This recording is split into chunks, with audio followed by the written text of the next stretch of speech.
20 years. 20 years. 20 years. I can't believe it's been 20 years. 20 productive years. 20 impactful years. 20 years of staying in the battle.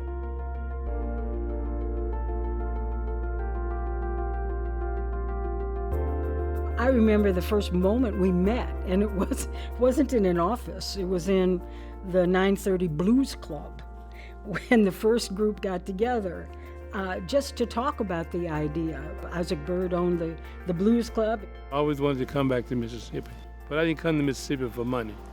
I came to Mississippi to make a difference. It began 20 years ago when a few committed people took a stand. They saw systemic injustice, and they shouted, We object. We object. We object.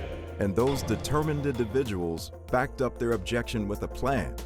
I looked around the country and thought, Mississippi, the place where I grew up. If we show that Mississippi could create an organization like MCJ, no other state could say they couldn't. We set a budget of $300,000, and we decided we were going to try to raise the money for it by asking several people to make $10,000 donations to build up the money that we needed to open the office. Rob told me about this idea of the Center for Justice. And then he told me about the people who were on the board. And there were a lot of folks that I knew, like Elsie Dorsey and Fred Banks and Carol Burnett, Warren Yoder, Rob himself, Brad Pygott. I knew, like, with the quality of people behind it, that they could make a difference and it could actually happen. So I asked Rob how much money they needed to start the Center for Justice. Rob gave me a number. I'm not sure if it was a verified number or if it was a number that he just made up. I still don't know to this day. He says it's a verified number. And she ended up calling me the next day and she said, I think this is a great idea and I want to give the money. And I said, you want to give $10,000? And she said, no. And I said, $300,000? And she said, yeah. So I knew then that this was finally gonna happen.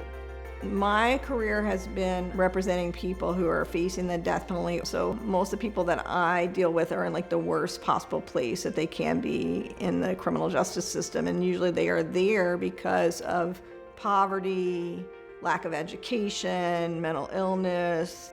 The idea of the Center for Justice maybe intervening in these issues early on seemed to be a very hopeful thought. First person I called was Martha Byrd-Mark. And I said to Martha, I said, you need to come back to Mississippi and run this organization. She was the workhorse, the brain. I was so glad to have somebody who was still concerned about doing something about changing the human condition in Mississippi. It felt like pushing Martha off a cliff, hoping she could fly. But the entire board agreed to jump off the cliff with her. Right off the cliff. Right off the cliff. I never thought Martha Byrd-Mark was going off a cliff. I don't think I'd jump off a cliff with my 3 children. MCJ's first office was a little brick house on North Congress Street that was the childhood home of author Richard Ford. At that point, we had a staff of 2 people, myself and Monica Galloway, who had actually made the window treatments the night before. We had our ribbon cutting there on June 12, 2003, the 40th anniversary of the murder of Medgar Evers. In those early days, the mood was just tremendously optimistic. Our board was so hopeful and so involved and so supportive of what our small staff was seeking to do. Our founding board identified 12 glaring social injustices that we thought we could help remedy. We called them the Dirty Dozen. I think what's most memorable about those early days of MCJ is that we basically started off with a 501c3 letter and an idea of the good that we wanted to do. To any obstacle that came up, Martha and I always said, yes, we can. And I believe that laid the foundation for the successful organization that Mississippi Center for Justice is today. MCJ's signature successes include the passage of the Juvenile Justice Reform Act of 2005 and reinstating Medicaid benefits for 50,000 elderly and disabled Mississippians, advocating for the equitable distribution of recovery funds, after Hurricane Katrina and the BP oil spill. Helping free Curtis Flowers after he spent 23 years on death row due to prosecutorial misconduct rooted in racism. I'm so excited right now. And establishing the state's only eviction hotline to ensure Mississippians thrown out of work by COVID-19 weren't also thrown out of their homes. MCJ filed a lawsuit on behalf of black farmers facing discrimination that resulted in a U.S. Department of Labor investigation and recovered wages for nearly 200 workers, and successfully challenged key portions of HB 1020, a new law that diluted black voting power. It is hard for me to single out one or two, even three things in the 20-year history of MCJ that I am most proud of. The work over these 20 years has included, voting rights, public funding in school district, improvements in the criminal legal system, prison conditions during COVID, and so many other things that it's just MCJ has created a legacy that we're all extremely proud of.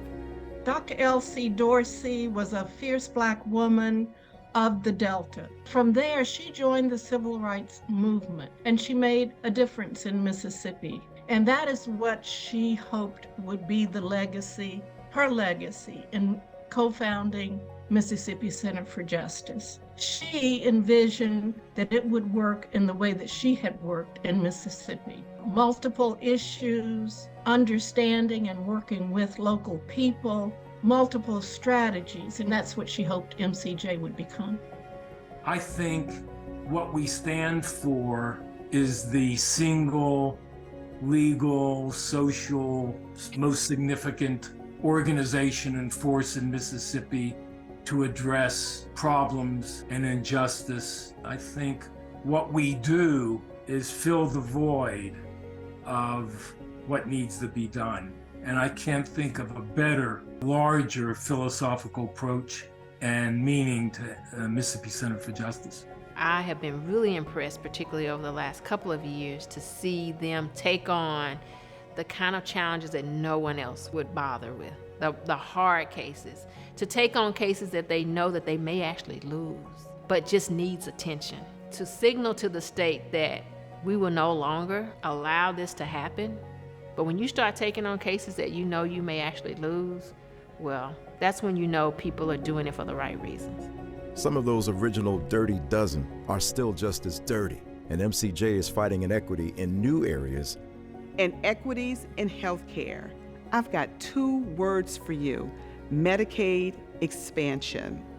Reproductive rights. Politicians shouldn't be forcing people to have children against their will. Education, because bright children in low-income communities shouldn't be denied a good education based on their zip code. Broadband access, no matter where you live or how much money you make. Heirs property, land worked for, paid for, and passed down over generations shouldn't be lost over paperwork. Children in prisons. We can't keep sending kids who make mistakes to adult prisons. Predatory lending. That's nothing but modern-day sharecropping. Fair housing, because every human being, black, white, straight, gay, transgender, disabled, deserves a safe, decent place to call home. Police violence, it has to stop. Helping people find justice in the justice courts.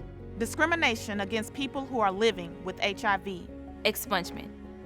Let's give people who've already paid for their mistakes a fresh start. Preserving our democracy. Everyone's voice should be heard, whether it's by showing up at the polls or organizing in the streets. Okay, that's 13. Just call it a baker's dirty dozen. What I appreciate is that the center has maintained a grassroots connection.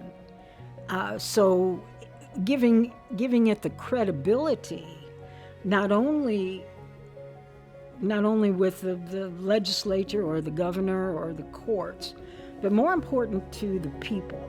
There were people really concerned about still making a change in Mississippi, making Mississippi what it could have always been.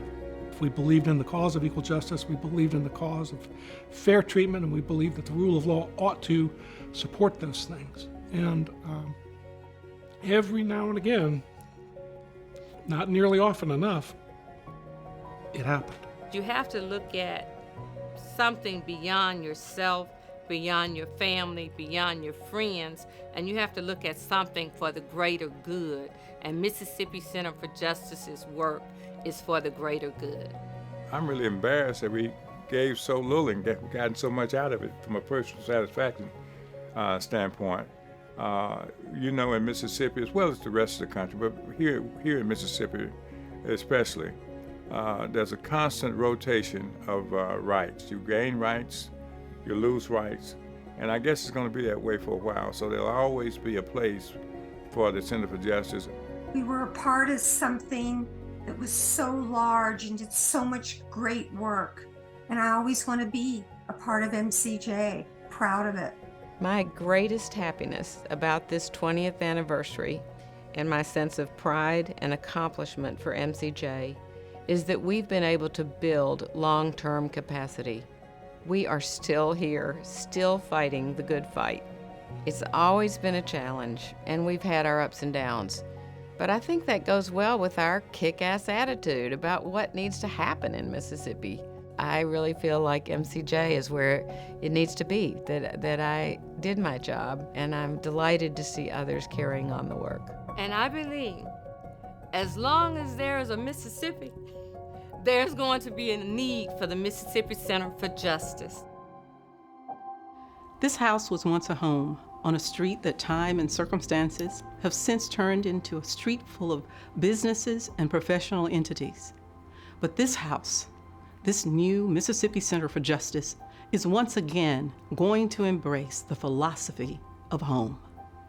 Because home is where people feel safe, where they know that someone believes in them, cares about them, looks out for them, and if necessary, will fight for them. Home is a place where you can count on someone standing with you, moving forward to a better day, and in this case, a better state, a better home. Martha Bergmark, MCJ's first president and CEO, shared these thoughts on June 12, 2003, during the ribbon cutting at that modest house on Congress Street that became MCJ's first office. 20 years later, MCJ is still building that better home, that better Mississippi. I am proud to report the vision has not only been sustained, but enlarged. MCJ now includes more than 40 team members across 3 offices, taking on critical issues that fit our broad mission to fight for racial, economic, and social justice. And equally important, we are financially stronger than ever before, with more than $10 million in net assets. 20 years ago, our founders and donors dared to make their dream of MCJ a reality. Tonight we step together into the next 20 years, knowing that we are better positioned than ever before to build that better, more just Mississippi. A Mississippi that tells all of its people, this is your home. This is our home.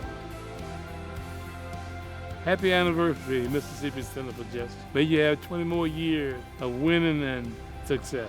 Happy anniversary. Happy 20th anniversary. Happy anniversary, MCJ. Happy anniversary, MCJ. We can't wait to see what the next 20 years will bring. I cannot wait. I can't wait. I can't wait. I can't wait. I cannot wait. Happy anniversary, MCJ. We can't wait to see what the next 20 years will bring. Happy anniversary, MCJ.